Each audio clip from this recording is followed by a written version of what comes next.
Our second scripture reading this morning is from the book of Romans. And as the last one was story in length, this is commentary in brief. Let's listen to the word of God. I appeal to you, therefore, brothers and sisters, by the mercies of God, to present your bodies as a living sacrifice, holy and acceptable to God, which is your spiritual worship. Do not be conformed to this world, but be transformed by the renewing of your minds, so that you may discern what is the will of God, what is good and acceptable and perfect. For by the grace given to me, I say to everyone among you, not to think of yourself more highly than you ought to think, but to think with sober judgment, each according to the measure of faith that God has assigned. For as in one body we have many members, and not all members have the same function, so we who are many are one body in Christ, and individually we are members of one another. We have gifts that differ according to the grace given to us: prophecy in proportion to faith, ministry in ministry, the teacher in teaching, the exhorter in exhortation, the giver in generosity, the leader in diligence, the compassionate in cheerfulness. The word of our God. I love this section. Do not be conformed to this world, but be transformed by the renewing of your minds, so that you may discern what is the will of God, what is good and acceptable and perfect. What does it mean, renewing of our minds? Is it what we do in baptism and continuing the celebration of our baptism? Renewing of ourselves? Is it part of the definition for what people talk about when they talk about being born again? Is it the Holy Spirit detox? What is the seeming fountain of youth that we are called upon to do? Scripture, and especially Paul, can be very dense and hard to see through. But sometimes we get to hear just the right thing at the right time to make something click into place. A few weeks ago, I heard a podcast, a radio broadcast, of the program Speaking of Faith on public radio. I highly recommend it. She talks about different matters of faith. And this week, she was talking about how our brains are capable of neurogenesis. Our brains can grow and renew themselves. But for our brains to do this, it is something that we need to practice, and for which we need to put forth effort. Is it by crossword puzzles? No. Is it by practicing chess? No, I'm really bad at both of those, so that's kind of nice for me here. Is it through getting enough sleep and enough exercise? No, not necessarily that either. Through what does the mind renew itself? Play. Play is an indispensable part of being human. We are designed biologically to play throughout our entire life cycle. Just think, the oldest lab you've ever seen is so much younger than the youngest wolf you've ever seen pictures of. We are labs. The typical definition of play is pleasurable and apparently purposeless activity. On the show, Dr. Stuart Brown was speaking. He's the director of the National Institute for Play, a place where I work. He gives a bit different of an explanation. He says play is anything spontaneously done for its own sake. He goes on to add, it appears purposeless, it produces pleasure and joy. It leads to the next stage of mastery. And speaking biologically, he says it appears to be the product of divinely superfluous neurons. We don't need them. We don't need to be able to do this. But we are given the renewing of our minds. But the connection goes deeper with our scriptures. Paul says, do not think of yourself more highly than you ought to think, but to think with sober judgment. I wonder how he actually finds sober here. Each according to their measure of faith that God has assigned. We are one body with many members, and not all the members have the same function. Paul gives choices of prophecy, ministry, teaching, exhortation, generosity, leading diligence, and cheerful companionship. But how do we know what our function is? We learn our functions in this body through play. Play can be the key to our innate talents. What do we like to do in play? What do you like to do in play? Brown says, if talents are given very free rein in play, they build upon themselves, then produce a sense of empowerment and freedom. He continues, play creates a union between the self and the talent. And he says, nature, and dare I add God, is saying, this is who you are and what you are. This is your measure of faith. Joseph Campbell famously said, follow your bliss. And in this framework, we find our bliss by reflecting on what gives us joy and pleasure, and how we choose to play. But the connection goes deeper. Let's go back to the story in Exodus. There are several very strong examples of the effects of play and the lack thereof. Let's start with that king. He's not a very nice guy. And in enslaving the Hebrews, in the eventual homicide and genocide of the children, at least the attempt, he is recognized as being very threatened and fearful. And studies have shown that play deprivation, especially rough and tumble play, is backing in the lives of violent young men across the world. Rough and tumble play teaches us playful and life-giving ways. It's when you see the wrestling in the yard, it's when you see soldiers going to save the world, and we see it mostly in boys. Girls do it too, trust me. I'm a big girl, oh my. We didn't be rough and tumble and never move muscle.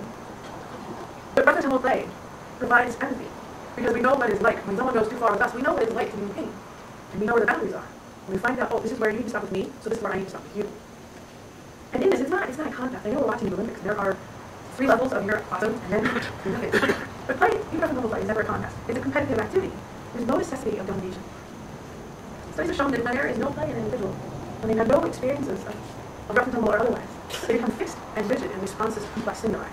Brown says they don't have a repertoire of choices as broad as their intelligences allow them to have. They don't seek out novelty and they don't seek out newness. But when we do play, we develop empathy, we develop trust, we develop an appreciation of irony, we develop complex problem-solving skills, which the game definitely did not show. We can grow human talents and character, and we can get glimpses of the divine. This is displayed to the king's daughter, the Pharaoh's daughter.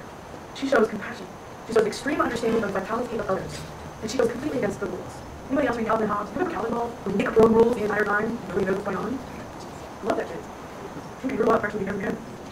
We also see this in the Hebrew midwives, Sephora and Puah. They are blatant and creative in their lying. They are a little kid, I firmly believe this. Oh no, seriously, my face is straight, lying.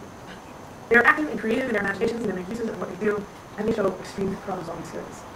I want to write down what we're Bob Fagan, a social scientist, a field scientist, says, in a world of continuously presenting unique challenges and ambiguities, play prepares them for evolving plans. You know who he was talking about? He was talking about us. Bob Fagan studies bears in the wild. Lest we think we know everything, I don't recommend you talk to a bear, but I recommend you watch him. Even though it is seen as an apparently purposeless activity, play is crucial to us as human beings, and I believe crucial to our faith as Christians. It's not one of the commandments, because I think it seems like, well, it's obvious, you play, you're born to do it. We need to be reminded of all the other ones. But this one, I don't know. But the Westminster Confession of Faith begins in a very profound way. Question, what is the chief end of man? Answer, man's chief end is to glorify God and enjoy Him forever. Our chief end is to play in God, to play in the Holy Spirit. What do I like to do when I play? I read a lot. I like to discover new meals from what happens to be left in the fridge. I make an experiment of wearing historical clothing, copy from old clothes, and research for paintings. It's an obsession. And of course, it's art and public management. I love to sing, and learn. I love to write an inane commentary about life and what I see. People do silly things that I like to talk about. I love to knit. I love to darn holes in clothing to make it look like there's never a hole there. I love to sit and watch the ocean. And I find great joy and purpose this time. I love to waste my time. It's the best. The day goes by, I don't know what I did. I'm in a happy place. But play isn't just solitary. You play with others. Some things I like to do. I love to sit and chat with people. I love to tell stories and hear stories, especially around reunion. When I get to hear stories about people I'm married to. And I don't care if they're true or not, they're still good stories. I love to people watch. Have you ever seen what people do? It's amazing. I love to laugh for no apparent reason. I love to visit the zoo. Another example of being with others, not necessarily things I love to do. I would call it playing golf. Why do you call it playing other sports? It's not supposed to be all that serious. It's getting paid for it, I suppose, but I don't know. And play is such an intergenerational activity. My best playmate ever was my grandma. She's born in 1899. She's totally dead now, but I was still playing with her. We had the best time as kids. I learned every craft imaginable. I had no idea why. But we would play and play all day long. We can also play as a church community. In church picnic a few weeks ago, there's an example of play. I'm proud of you. We can laugh during services. How about instead of having a meeting, we meet each other? Over a cup of coffee, over a meal we share together. How about there's a book club where books are optional? You can also do it in ways that are quiet. For contemplation and meditation, in Tuesday services, and vesper services. I think that's play too. You can experiment with your worship life here. You can experiment going to other places and see what they do. Wow, people are not all like us, and they are fun. Well, some of them are. Some of them take themselves too seriously. You can go and grab a pen and visit the children's library and read something. Anything. Doesn't matter how old you are, doesn't matter what you pick up. Read a children's book. Work on the garden around here somewhere. Bring cupcakes with dinosaur sprinkles to Bible study. Why? Yes, they're dinosaurs. Read some of the more strange passages in the Bible and wonder what God is thinking. The Holy Spirit provides us with means for a biological and spiritual renewal of our minds and of our lives. In case you haven't noticed, we are not called responsible adults of God. We are called children of God. Let's take a cue from the professionals, from those who know and need how to play. Let us go out and enjoy and feel free in our pleasure of life. Let us play. It is what we were created to do. And I'd like to welcome up now to Faith Sharing Time on behalf of my note of how to play, because he's taking me to see what he does in the pattern of the Masters. That's a good play, I think. Yeah, I would like to be